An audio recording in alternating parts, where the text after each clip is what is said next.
सुप्रभातम बच्चों। आज हम हिंदी व्याकरण में प्रत्यय का अध्ययन करेंगे। प्रत्यय का परिचय। प्रत्यय किसे कहते हैं?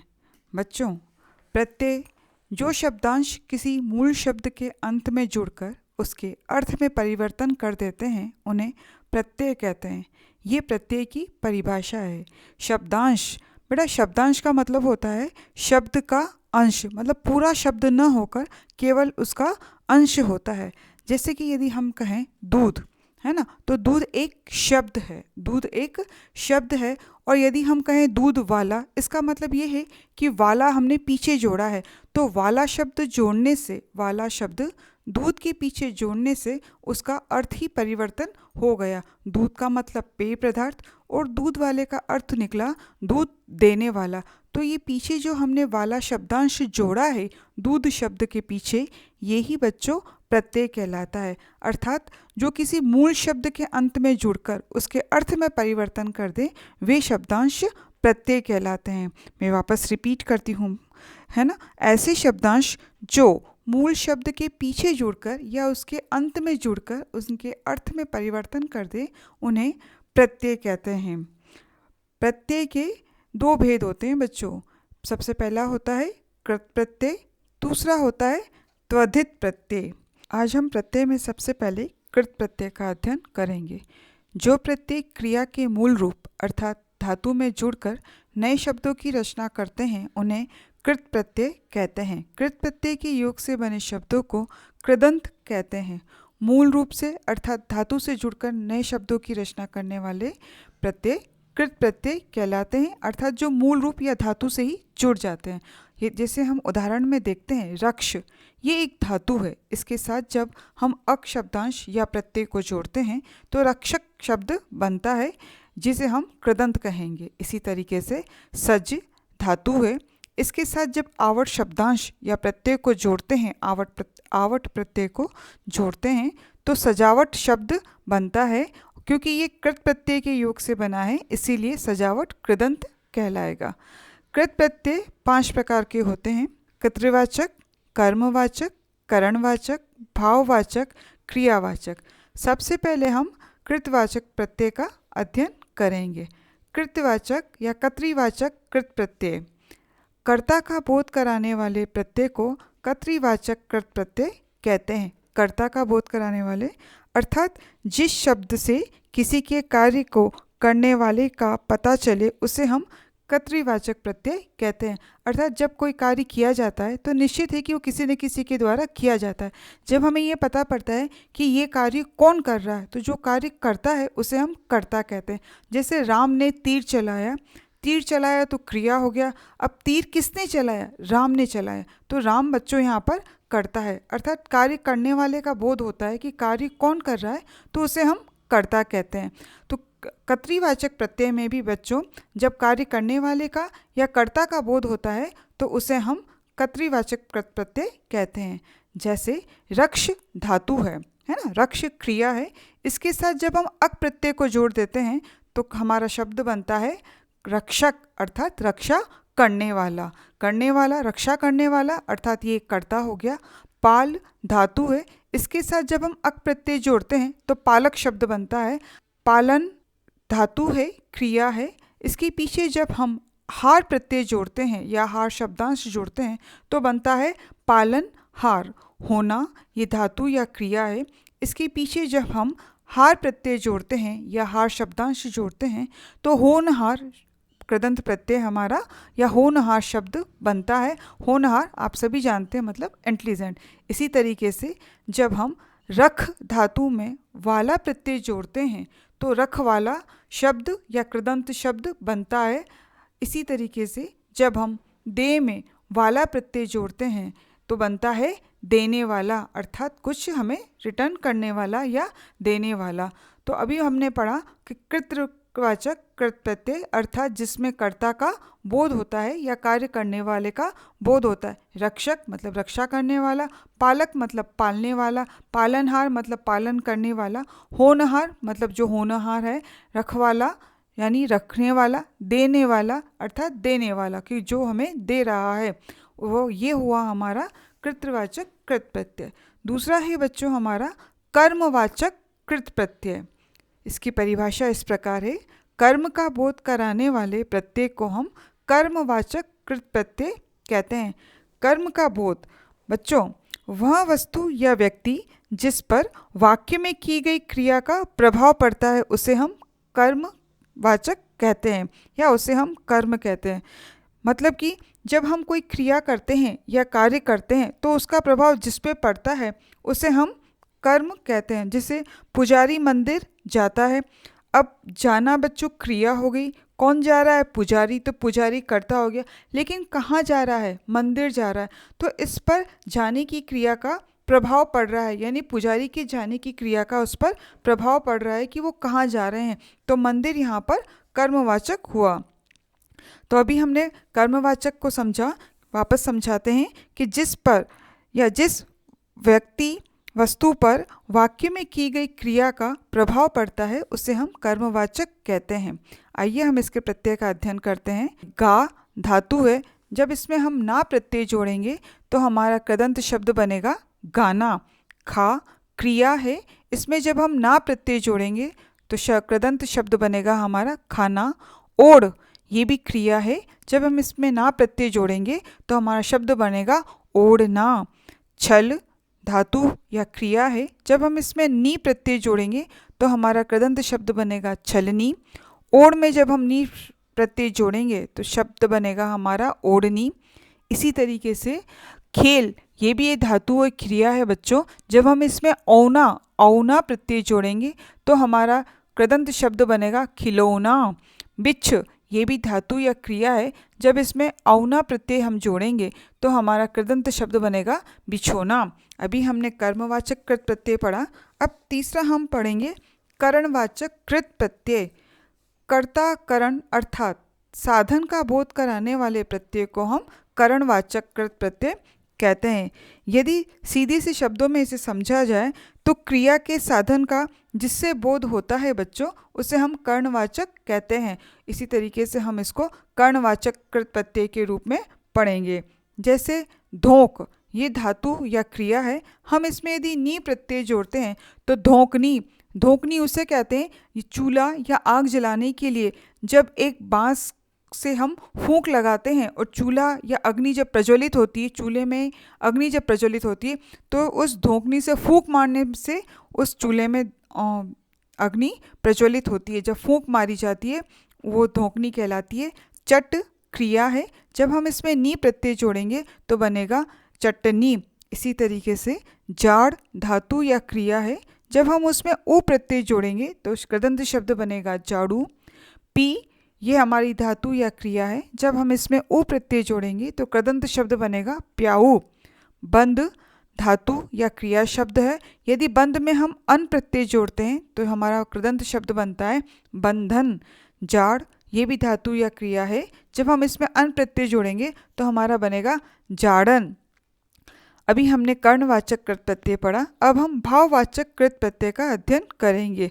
भाववाचक कृत प्रत्यय किसे कहते हैं? क्रिया के भाव का बोध कराने वाले प्रत्यय को भाववाचक कृत प्रत्यय कहते हैं।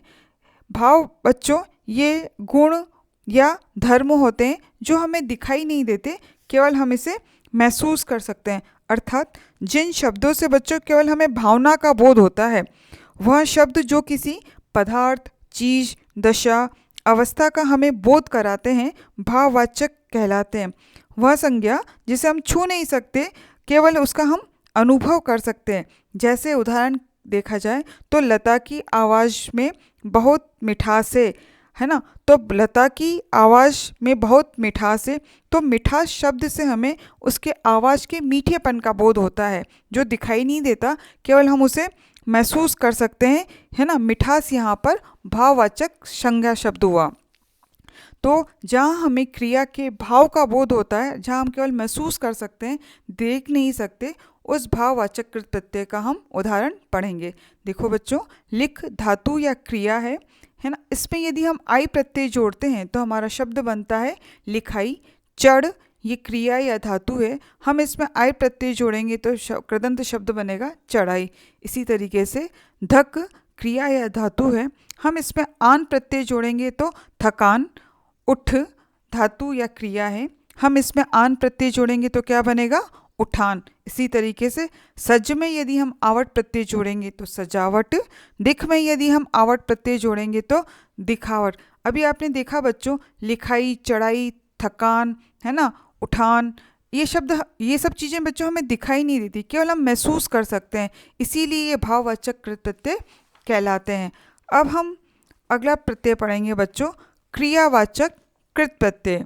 क्रिया का बोध कराने वाले प्रत्यय को क्रियावाचक कृत प्रत्यय कहते हैं। अर्थात जिस प्रत्यय के कारण बने शब्दों से क्रिया के होने का भाव पता चले उसे हम क्रियावाचक कृत प्रत्यय कहते हैं। यानी जहाँ पर क्रिया होने का हमें बोध हो, कार्य होने का बोध हो, उसे हम कृत प्रत्यय कहते हैं। देखिए, खा धातु है, यदि हम इसमें ता प्रत्यय जोड़ देंगे तो क्या बनेगा? खाता।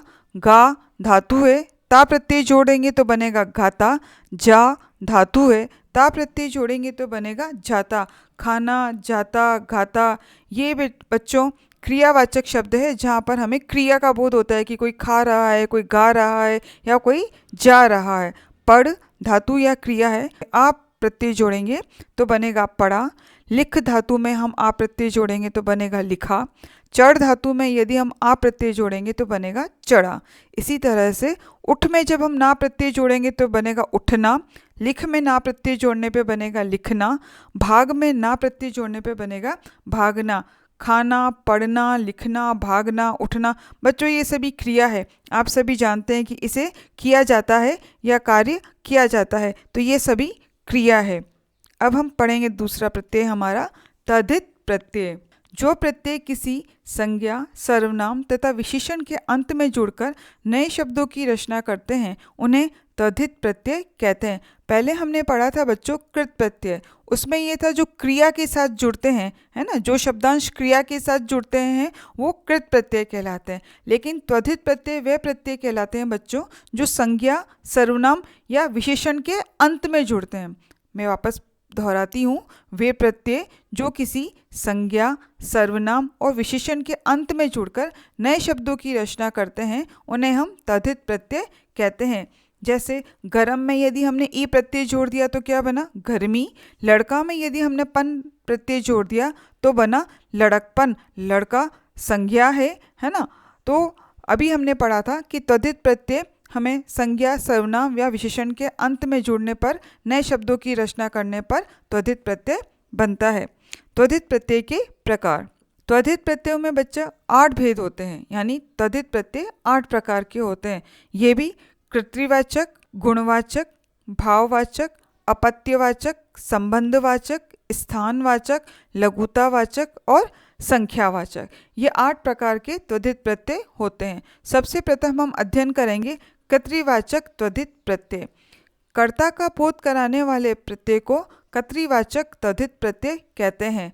अर्थात इसमें भी हमें कर्ता का ही बोध होता है। हमने जैसे कृतवाचक प्रत्यय में पढ़ा था, उसी तरीके से इसमें भी कर्ता का बोध होता है, अर्थात जहाँ पर कार्य करने वाले का बोध होता है। जैसे दूध में यदि हमने वाला शब्द प्रत्यय जोड़ दिया तो बन गया दूध वाला। सब्जी में यदि हमने वाला शब्द जोड़ दिया तो सब्जी वाला, है ना। इसी तरीके से जादू में यदि हमने घर प्रत्यय जोड़ दिया तो बन गया जादूगर। बाजी में यदि हमने घर प्रत्यय जोड़ा तो बना बाजीगर।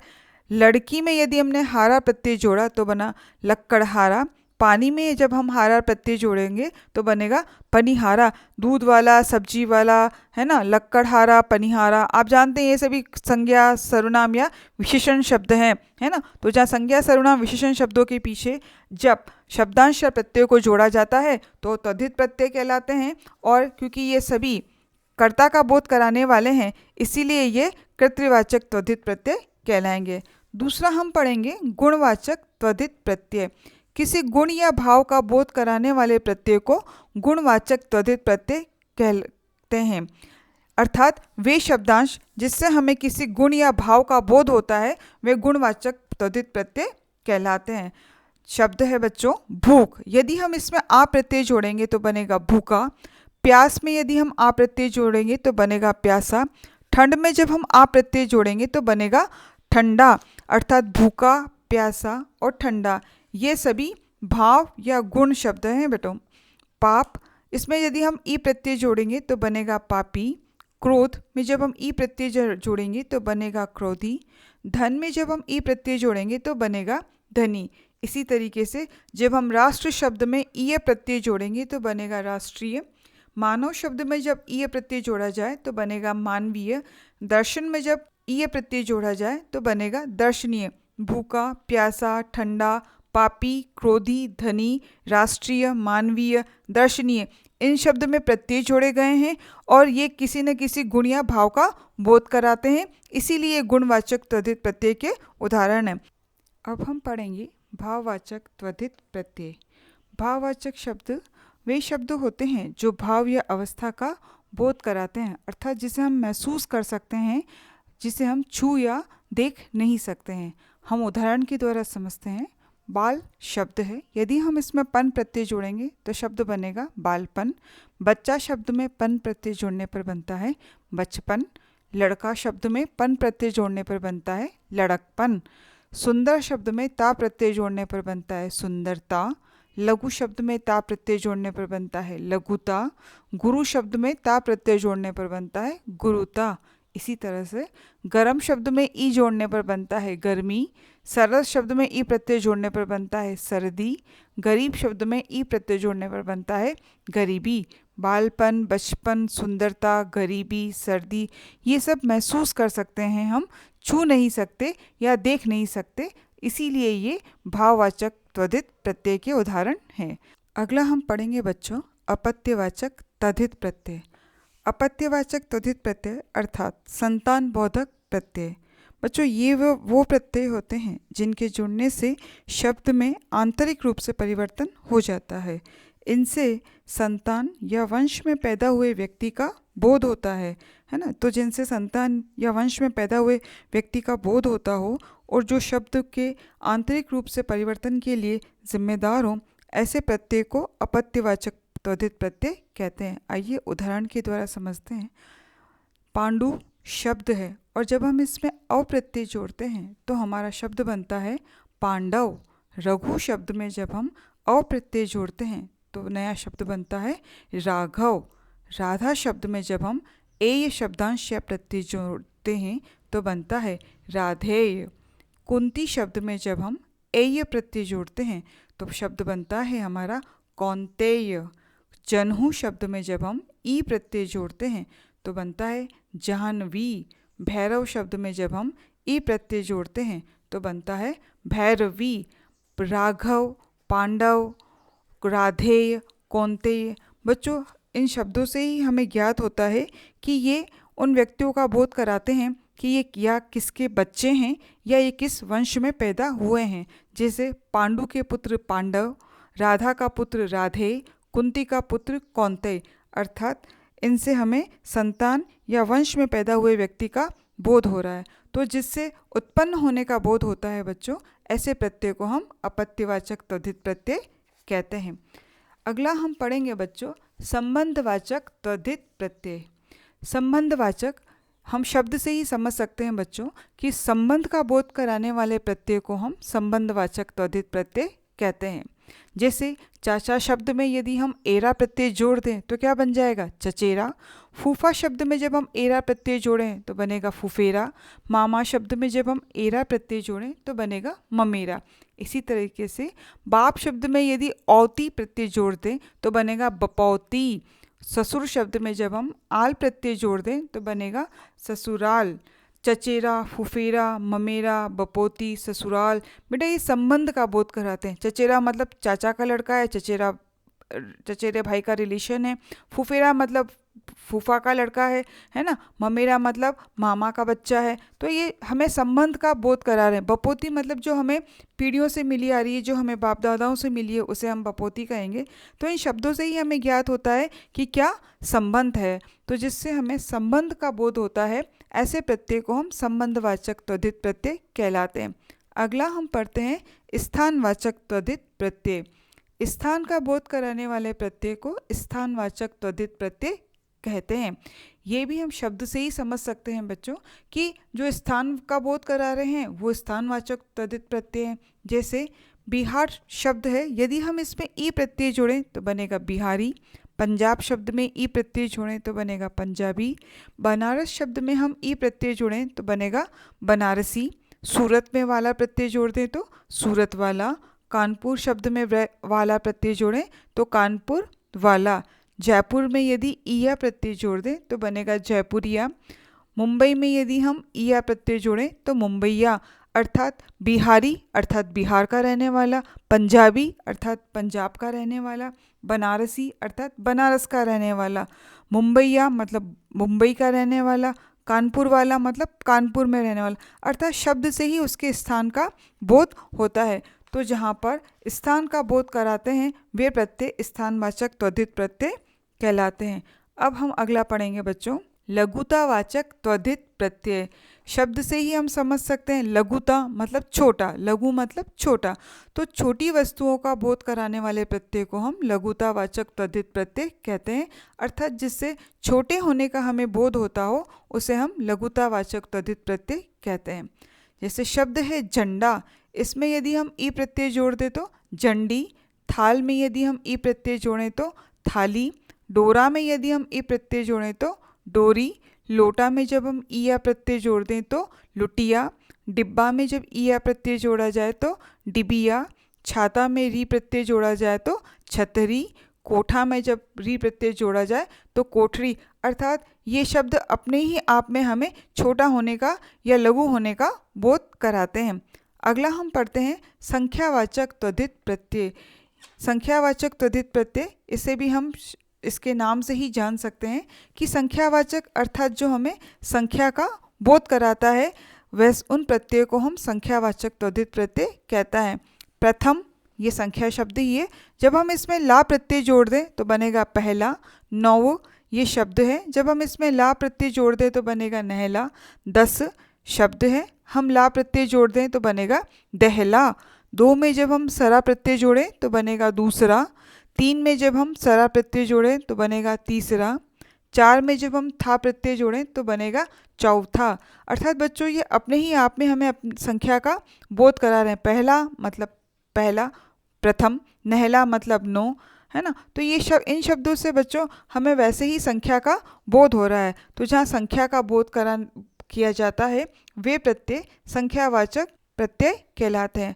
आज हमने हिंदी रचना या हिंदी व्याकरण में प्रत्यय का अध्ययन किया। उम्मीद करते हैं कि आपको प्रत्यय समझ में आए होंगे। धन्यवाद बच्चों।